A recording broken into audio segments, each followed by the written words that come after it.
Assalamualaikum warahmatullahi wabarakatuh. Alhamdulillah wassalatu wassalamu ala Rasulillah alihi wa ashabihi wa mawala wala haula wala quwata illa billah. Amma ba'd. Alhamdulillah, insyaallah pada pagi kali ini kita akan meneruskan pembahasan hal-hal yang terkait dengan pembatal-pembatal puasa ya. Pada sesi yang pertama hari Selasa kita sudah sebutkan dan kita bahas pembatal pahala atau yang bisa mengurangi pahala puasa seseorang. Kemudian kemarin hari Rabu kita sudah sebutkan hal-hal yang bisa membatalkan puasa, yang dia harus menunaikan konsekuensinya, yaitu bisa mengqadha'nya atau membayar kafarah. Ini sudah kita lalui pembahasannya. Pada hari ini kita akan bahas tentang orang-orang yang diberikan uzur ya, yang diperbolehkan meninggalkan puasa ya. Berarti pada bulan Ramadan dia tidak berpuasa, dia tidak berdosa ya. Hanya ada konsekuensi tertentu, baik itu nanti mengqadha atau membayar fidyah ya. Jadi jenis yang ketiga ini dari sesi kita berbeda dengan kemarin. Kalau kemarin orang yang melanggarnya puasanya itu batal dan kemungkinan dia berdosa. Kalau yang akan kita sebutkan ini memang diperbolehkan dia meninggalkan puasa karena uzur tertentu. Jamaah yang dimuliakan Allah Subhanahu wa taala, ketahuilah bahwasanya puasa Ramadan ini wajib bagi tiap-tiap muslim, laki-laki atau perempuan ya, yang dia sudah mukallaf, yang terkena hukum syar'i. Sebagaimana disebutkan oleh Allah Subhanahu wa taala ya, tentang kewajiban puasa ini dalam firman-Nya, ya ayyuhalladzina amanu kutiba alaikumusiyam kama kutiba alal ladzina min qablikum la'allakum tattaqun. Wahai orang-orang yang beriman, diwajibkan atas kalian berpuasa sebagaimana diwajibkan atas orang-orang sebelum kalian, agar kalian menjadi orang-orang yang bertakwa ya. Kutiba alaikumusiyam ya, disebutkan dalam lafaz ini diwajibkan atas kalian berpuasa ya. Dan banyak sekali hadis-hadis Nabi SAW yang menunjukkan kewajiban tentang puasa tersebut ya. Salah satunya yaitu hadis yang menjelaskan tentang rukun Islam, hadis Jibril yang panjang tersebut. Kemudian ini ada rukhas al-iftar fi Ramadan. Ada beberapa rukhas, yaitu keringanan untuk berbuka puasa, artinya meninggalkan puasa fi Ramadan pada bulan Ramadan. Boleh baginya meninggalkan puasa dan tidak berdosa ya. Berbeda dengan kemarin. Kalau kemarin pembatal puasa dan pelakunya ini ya, selain dia harus mengqadha'nya, mungkin bayar kafarah, dia harus bertaubat pada Allah Subhanahu wa taala. Nah, kalau di sini memang diberikan kelonggaran, ada uzur bagi dirinya untuk meninggalkan puasa. Bahkan nanti akan disebutkan sebagian dari keringanan hukumnya wajib ya. Artinya apa? Kalau dia berpuasa malah berdosa. Wajib baginya untuk puasa sebagaimana diterangkan oleh para ulama.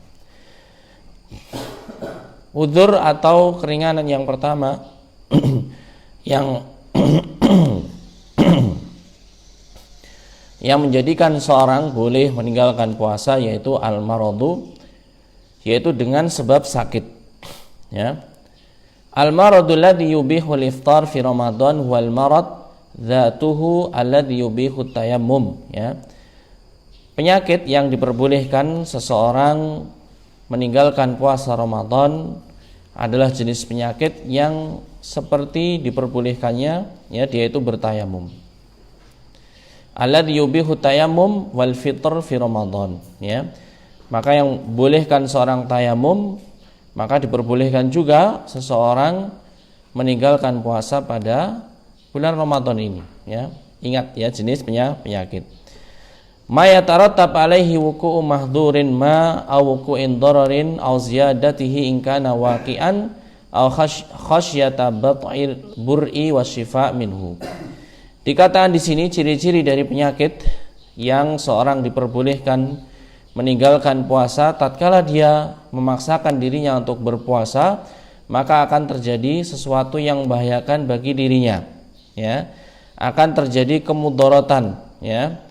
Akan bertambah penyakitnya semakin parah, atau kekhawatiran kesembuhannya ini akan semakin lambat, ya, tidak kunjung sembuh kalau seandainya puasa. Wasyifa minhu, dan tidak akan sembuh segera kalau seandainya dia itu menunaikan puasa, ya. Nah, ini jenis ciri-ciri, ya, tanda-tanda penyakit tersebut bisa dijadikan sebagai udzur seorang untuk yaitu berbuka, meninggalkan puasa di bulan Ramadan. Kemudian wa bayanal ulama wa aqsamal marad. Ulama menjelaskan jenis-jenis penyakit ini. Wa bayanuha fi mayali, keterangannya sebagai berikut ini. Al-awwal, yang pertama jenis penyakit yaitu al-maradul yasir, penyakit yang ringan, ya. Penyakit yang ringan artinya kalau seandainya dia itu melakukan puasa tidak akan mengefek dengan penyakitnya tersebut, ya. Contohnya apa? Mungkin penyakit batuk atau pilek, ya. Sebelum subuh sudah minum obat, ya kalau memang batuk-batuk memang belum sembuh, tidak apa ada pengaruhnya, ya. Atau misalkan luka-luka ringan, ya. Ini yang cukup dengan obat-obatan luar yang tidak membatalkan puasa. Maka ini tidak boleh dengan alasan berpenyakit tersebut, karena halangan tersebut dia meninggalkan puasa, ya. Jadi al-maradul yasir wal maradul ladzi la yatarattab alaihi ay masaqah 'ala shaim, ya. Seorang yang melakukan puasa karena penyakit tersebut, adanya penyakit tersebut tidak ada efek tertentu, ya.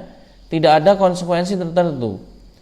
Atau bahkan tidak ada masyaqqah, ya, rasa berat dengan adanya puasa dan juga adanya penyakit tersebut, ya. Maka hukumnya yang demikian tersebut fala yajusul iftaru bisababih, ya. Tidak boleh seorang meninggalkan puasa karena sebab jenis penyakit yang pertama ini, ya, penyakit yang yasir. Ini jenis penyakit yang pertama, ya. Sakit yang ringan, maka tidak boleh seorang meninggalkan puasa, ya. Kemudian jenis penyakit yang kedua, al-maradul ladzi yubahu fihi al-fitr lis-shaim. Penyakit yang diperbolehkan dengannya, ya, yaitu seorang berbuka puasa. Artinya boleh, ya. Dengan sebab ini seorang boleh meninggalkan puasa. Wa yutlaqu alaihil marad al-murakhas. Ini umum sifatnya dari jenis-jenis penyakit yang dia itu murakhas, ya, yaitu diperbolehkan sebagai rukhsah meninggalkan puasa. Ai alladzi yurakhas li sahibil fitr, ya, maksudnya diperbolehkan bagi pelakunya, orang yang tertimpa sakit ini, untuk meninggalkan puasa, ya. Ini berarti apa? Jenis penyakit yang memberatkan dia tatkala puasa, ya. Jenis penyakit yang mungkin bisa menambah rasa sakitnya dan seterusnya, ya. Maka yang demikian tersebut diperbolehkan baginya untuk, ya, meninggalkan puasa. Contohnya apa? Misalkan penyakit yang dia itu harus minum obat di saat siangnya, ya. Jenis sakit apa ini para dokter yang tahu, ya. Kalau ada penyakit yang demikian tersebut, maka diperbolehkan baginya untuk meninggalkannya. Misalkan harus menjalani operasi, ya. Dia harus minum obat, dia harus infus dan seterusnya, ya. Maka yang demikian tersebut diperbolehkan baginya untuk meninggalkan puasa. Kemudian jenis yang ketiga, jenis penyakit yang al-maradul mujibu lil fitri, penyakit yang malah mengharuskan untuk berbuka puasa, ya. Artinya kalau seandainya dia itu berpuasa, malah hukumnya itu haram. Masya Allah, ya. Padahal puasanya wajib, dia meninggalkan puasa malah dia melakukan puasa malah diharamkan baginya, ya. Jenis penyakit apa itu, ya? Wal maradul ladzi la yastati'u al-muslimu bisababihi siyam, ya. Suatu penyakit yang seorang muslim tidak mungkin dia itu berpuasa karena ada penyakit tersebut. It yuaddi ilal halak, ya. Kalau seandainya dia itu nekat berpuasa, maka dia akan meninggal dunia, ya. Wa yakunu bi taqdiri atibba'i ats-thiqat. Ya, ini menentukannya, memastikannya, mengetahuinya dengan keterangan dari para dokter yang thiqah, ya, yang bisa dipercaya. Enggak sembarangan, ya. Penentuannya ini yaitu para dokter yang ahli di dalam masalah ini, ya. Maka dikatakan kalau jenisnya penyakit demikian, fayahrumu alaihi siyam, haram baginya dia itu melakukan puasa, ya. Kenapa? It yuaddi bi nafsi ilal halak, kalau dia itu berpuasa sama halnya dia telah, ya, membawa dirinya pada kehancuran, pada kematian, ya. Maka diharamkan baginya melakukan yang demikian tersebut, sebagaimana dalil yang ada seperti firman Allah Subhanahu wa taala, wala tulqu anfusakum innallaha kana bikum rahima. Dan juga firman Allah Subhanahu wa taala yang lainnya, wala tulqu biaidikum ila tahlukah, ya. Janganlah kalian lemparkan diri kalian pada kebinasaan, sesungguhnya Allah sangatlah penyayang bagi kalian, ya. Dan janganlah kalian lemparkan diri kalian kepada kebinasaan, ya. Maka ini hukum tertentu, ya, hukum khusus bagi orang-orang yang dia itu memiliki penyakit, seandainya berpuasa malah akan terancam yaitu jiwanya, bisa mati dan seterusnya, maka wajib baginya untuk meninggalkan puasa. Ini, ya. Jamaah yang dimuliakan Allah Subhanahu wa taala, ini ilmu yang sangat penting sekali, ya, untuk mendeteksi apakah kita itu masih harus berpuasa atau boleh kita meninggalkan puasa, atau wajib bagi kita untuk yaitu meninggalkan puasa tersebut, ya. Ini tidak dari 3 jenis tadi. Kalau tidak ada efeknya, tidak ada pengaruhnya, maka wajib bagi kita puasa. Kalau ada pengaruhnya, maka dilihat, ya, saya pengaruhnya itu betul-betul ada kemudaratan yang luar biasa, maka dia itu boleh meninggalkan puasa, ya. Kalau yang wajib tadi disebutkan jenis penyakit yang dia itu bisa membawa pelakunya pada kebinasaan atau kematian. Kemudian rukhas, sebab yang kedua, as-safaru, yaitu safar, menunaikan perjalanan jauh, ya. Maka seorang ini diperbolehkan meninggalkan puasa, ya. Bayyana ulama syurut as-safar al-mubih lil fitri fi Ramadan.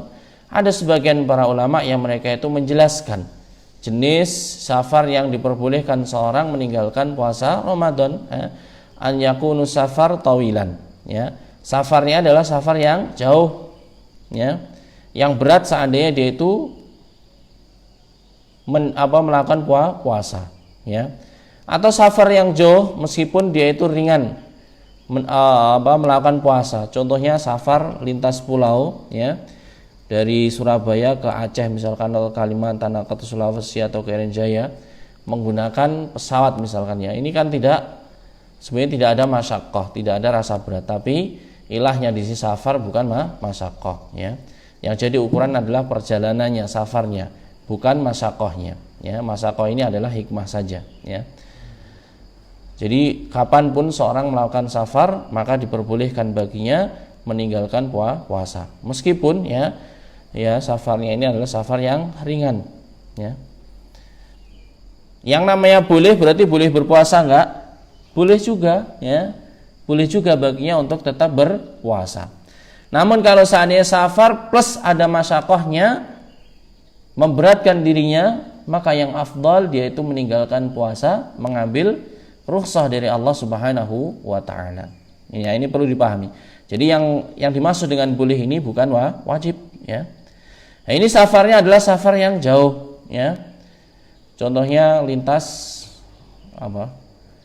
pulau, ya, lintas provinsi, lintas negara dan seterusnya, maka ini diperbolehkan. Taib'an yakuna mubahan ghairu muharramin, ya. Wa an yakunu yaitu safar yang tersebut mubah ghairu muharramin, yang bukan safar yang haram, ya. Perjalanan jauh untuk korupsi, perjalanan jauh untuk berbuat zina, berbuat jauh untuk ya malak dan seterusnya, maka ini tidak diperbolehkan. Dan diperbolehkan kapan mulainya, ya, kalau dia mulai safar, ya. Misalkan ada seorang rumahnya sini, ya, di Kediri ini, kemudian dia mau safar ke Bandung atau ke Jakarta. Ini safar yang jauh. Di Kediri ini sudah diperbolehkan dia itu meninggalkan puasa. Tidak harus nanti kalau sudah sampai Nganjuk baru dia membatalkan puasa, enggak, ya. Di awal safarnya ini juga sudah diperbolehkan untuk meninggalkan puasa. Artinya apa? Boleh baginya, ya, misalkan di rumahnya dia sarapan. Memang sudah safar, ya, jamnya pasti. Jam 7 nanti harus berangkat, ya. Nanti di naik kereta dia sudah dalam kondisi tidak berpuasa, ya. Tapi safar ini berbeda dengan keluar rumah, ya. Beda, ya, safar ini berbeda dengan keluar rumah. Di antara ciri yang disebutkan oleh para ulama, safar itu ciri khasnya itu membawa bekal, ya, memikirkan bekalnya, ya. Nanti saya harus di sana ganti pakaian, harus bawa bekal ini, makanan ini, saya harus untuk transaksi ini dan seterusnya. Ini namanya safar, ya. Salah satu cirinya demikian. Tapi kalau keluar rumah, selain jaraknya dekat, ya, dia itu gak terlalu memikir bekal, ya. Misalkan di Kediri terus keluar ke Jombang, ya, nanti pasti setelah sana balik lagi, ya. Ini mungkin hanya disiapkan beberapa uang untuk mungkin beli bahan bakar, ya, atau mungkin untuk yaitu nanti transaksinya dan seterusnya, ya. Maka jenis hal tersebut ini bukan safar, tapi itu adalah keluar rumah untuk hajat tertentu. Nah, ini ilah yang kedua, ya, sebab yang kedua seorang itu diperbolehkan meninggalkan puasa karena menunaikan safar.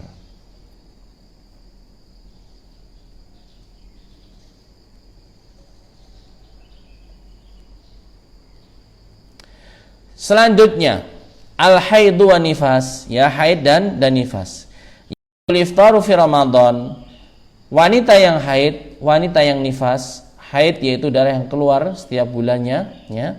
Nifas yaitu darah yang keluar karena kelahiran seorang bayi, ya. Maka wajib bagi wanita yang mengalami haid atau nifas ini untuk meninggalkan puasa di bulan Ramadan. Wajib hukumnya. Bisa babil haid wa nifas, karena adanya haid dan nifas ini yahrumu ala al-haidi wan nufasa alimtina anil muftirati biniyati siyam. Maka diharamkan bagi orang yang haid dan nifas, ya, menahan segala sesuatu yang bisa membatalkan puasa dengan niat berpuasa. Ini tidak diperbolehkan, ya. Haram baginya, ya, melakukan hal tersebut, yaitu berpuasa. Kalau dia itu cuma menahan saja, menghormati orang-orang yang berpuasa dan seterusnya, maka ini tidak mengapa, ya, karena dia itu bukan puasa, ya. Namun kalau niat dia itu berpuasa, menahan perkara yang bisa membatalkan puasa, maka ini tidak diperbolehkan. Intinya wanita yang haid dan nifas tidak boleh niat berpuasa, ya.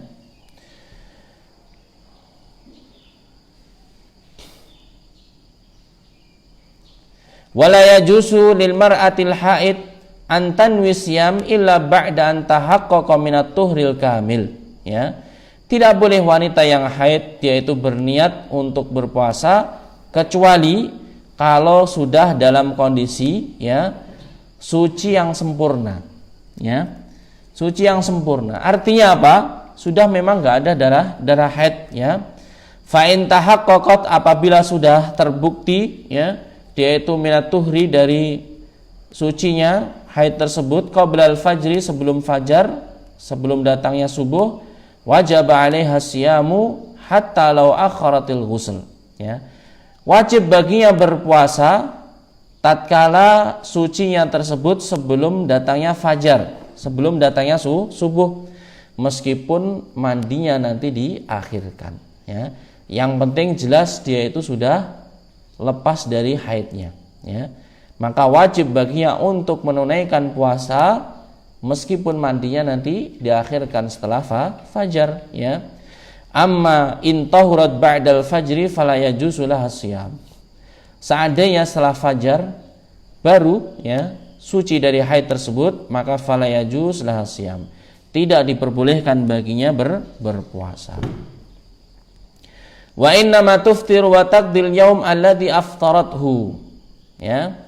Boleh baginya tadi, ya, tidak boleh dia itu berpuasa dan kewajibannya adalah mengqadanya pada hari di bulan setelah Ramadan, ya, sejumlah hari yang dia tinggalkan. Wa kadzalika la yajuzu itmam asyam liman adrakahal haid qabla ghurubis syams, ya. Orang sudah suci dari sebelum fajarnya dia berpuasa, kemudian menjelang maghrib datang haidnya, maka tidak boleh dia itu meneruskan puasanya meskipun kurang beberapa menit saja, ya. Misalkan maghrib kurang 10 menit datang haid, maka terhitung, ya, puasa yang dia tunaikan pada hari tersebut batal, ya. Wajib baginya untuk mengqadha di hari yang lainnya. Bagaimana Pak Ustadz, ini rugi sudah seharian nahan lapar minum. Fisiknya dia demikian, tapi Allah Subhanahu wa taala mengetahui niat-niatnya dan juga usahanya. Ini semuanya tidak akan disia-siakan oleh Allah Subhanahu wa taala. Pasti Allah Subhanahu wa taala memberikan ganjaran atau pahala dari usaha yang dia tunaikan tersebut. Maka kewajibannya kalau datang, ya, haid sebelum maghrib tadi, meninggalkan puasanya, ya, artinya dia tidak berpuasa pada hari tersebut dan mengqadha di hari yang lainnya. Baik, selanjutnya sebab seseorang diperbolehkan meninggalkan puasa. Kibarusin, ya, orang yang sudah lanjut usia, ya, orang yang sudah lanjut usia, tua renta, terus apa? Istilahnya apa? Lansia yang sudah lansia banget gitu kan. Dzakara ulama'u kibarasin sababan minal asbabi al-mubihati lil fitri fi Ramadan. Para ulama menyebutkan usia yang sudah renta ini menjadi sebab di antara sebab diperbolehkan meninggalkan puasa.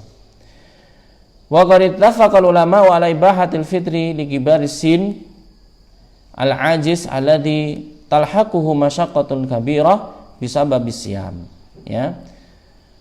Para ulama membolehkan orang yang sudah lanjut usia ini meninggalkan puasa apabila dia berpuasa ini akan timbul masyaqqah, ya, rasa berat yang sangat besar, ya.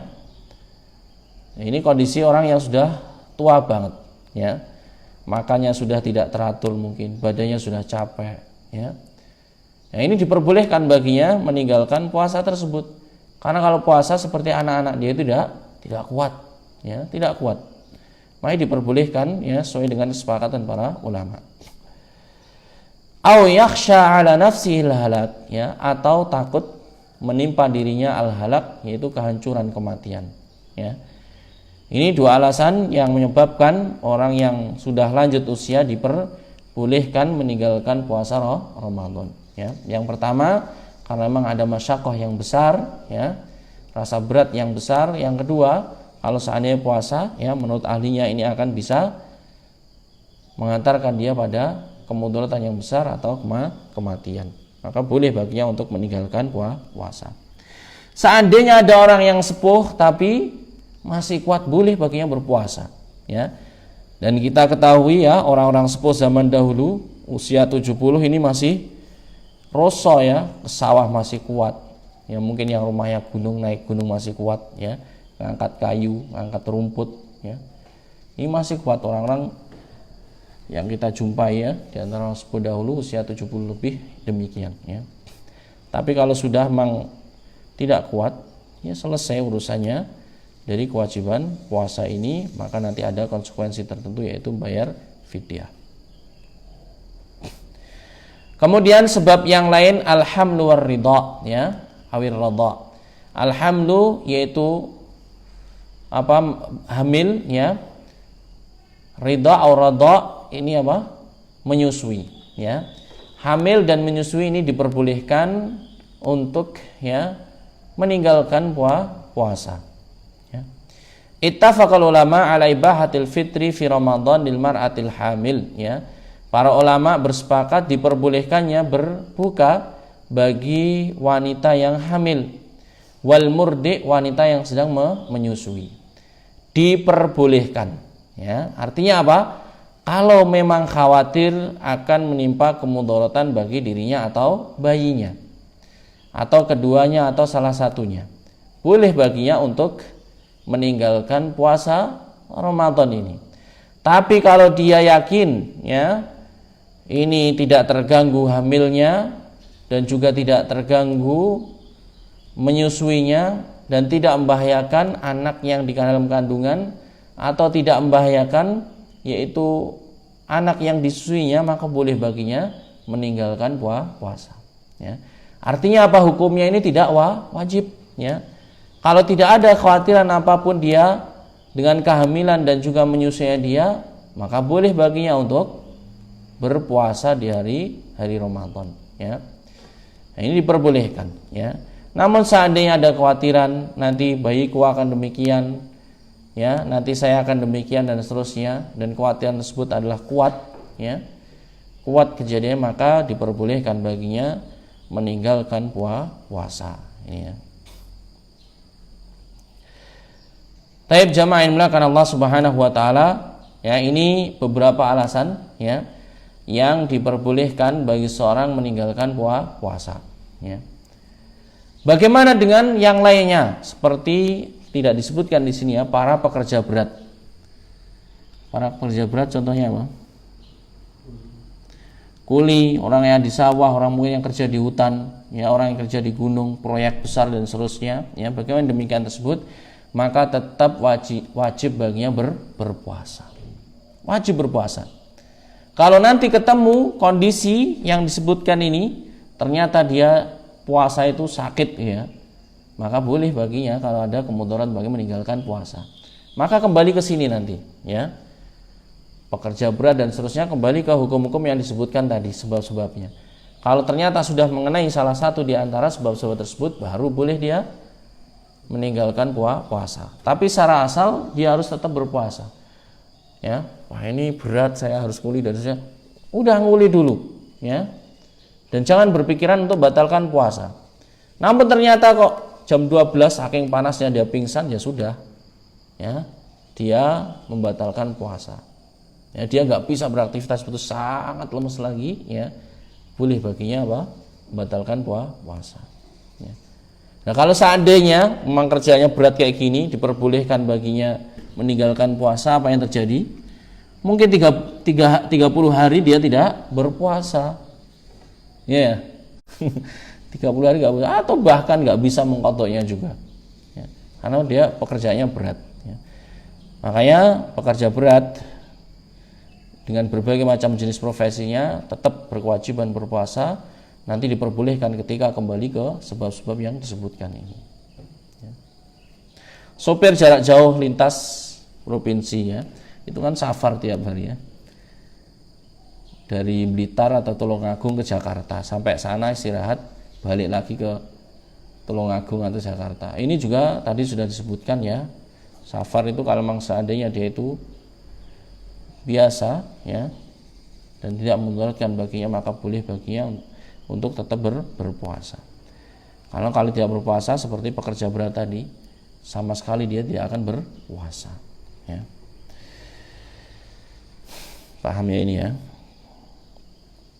Demikian juga penyakit tadi belum disebutkan juga di antara jenis penyakit yang disebutkan para ulama, yaitu al-maradu la yurja bur'uhu, penyakit yang tidak diharapkan kesembuhannya, ya, penyakit menaun terus, ya, diobati apa saja dia itu tidak sembuh-sembuh, ya, dan dia berat dengan penyakitnya tersebut, maka diperbolehkan atau bahkan wajib baginya untuk meninggalkan puasa. Kalau nanti akhir-akhirnya itu bisa menyebabkan apa? Kematian. Nah, ini beberapa konsekuensi bolehnya meninggalkan puasa ini ada beberapa hal yang harus dia tunaikan. Ya. Ada yang dia itu harus menunaikan qadha saja. Qadha yaitu menunaikan puasa tapi di luar waktu yang diwajibkan, ya. Bagi siapa ini? Mungkin orang yang sakit, ya. Yang ada harapan kesembuhan tadi, ya. Terus kemudian siapa lagi yang diperbolehkan? Orang yang safar, ya. Atau misalkan orang yang hamil, murdi, nanti ada hukumnya sendiri, ya. Dia juga mengqadha, juga membayar fidyah. Seandainya dia itu mampu untuk mengqadhanya, ya. Nah, ini yang berkewajiban mengqadha. Kemudian yang berkewajiban bayar fidyah saja, siapakah dia? Yaitu orang yang sakit sepanjang tahun, nggak sembuh-sembuh, ya. Ya kapan dia mengqadhanya? Yang namanya penyakitnya terus menahun dan tiada kunjung kesembuhan, maka cukup baginya bayar fidyah, ya. Seharinya seperti disebutkan Syekh Fauzan hafizahullah taala, ya, keterangan yang sudah dikhususkan, ya. Ini setengah sok, sehari itu membayar 1,5 kilogram bahan pokok yang kita makan, ya. Ada sebagian yang membolehkan, ya, lafadznya itu it'am miskin, ini memberi makan orang miskin yang langsung jadi, juga ada yang membolehkan.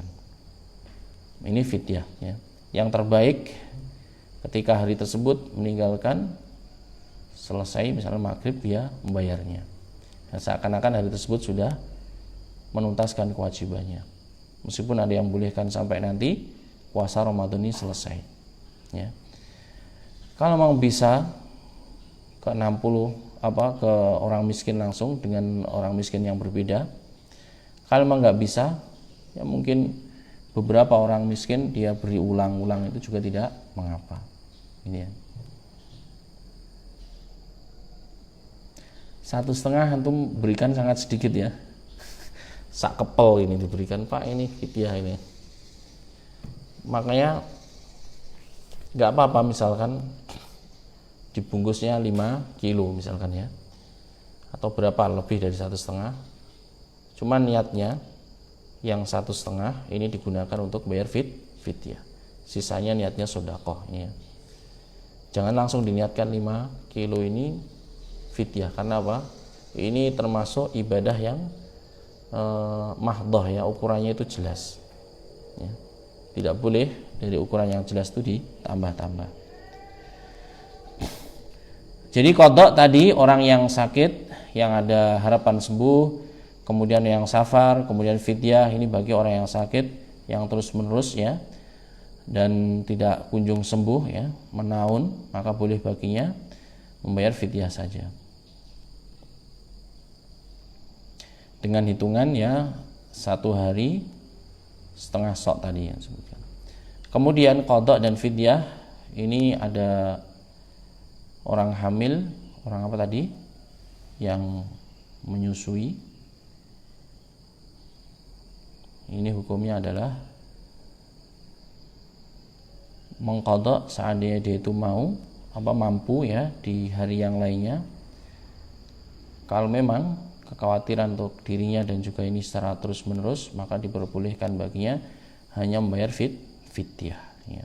Ini khilafnya panjang sekali, ringkasnya demikian, ya. Kalau masih ada kemampuan bagi dirinya mengqadha, maka mengqadha dan bayar fidyah, ya. Kalau memang tidak ada terus-menerus, ya sudah, memang nggak mampu ini, kan, dia cukup yaitu bayar fidyah. Taib jamaah yang dimuliakan Allah Subhanahu wa taala, ini bekal kita, ya, untuk menjaga kualitas puasa kita, pahalanya maupun sah tidaknya puasa kita, ya. Dan menjaga diri kita kapan kita itu boleh iftar, ya, boleh atau wajib untuk tetap berpuasa, ya.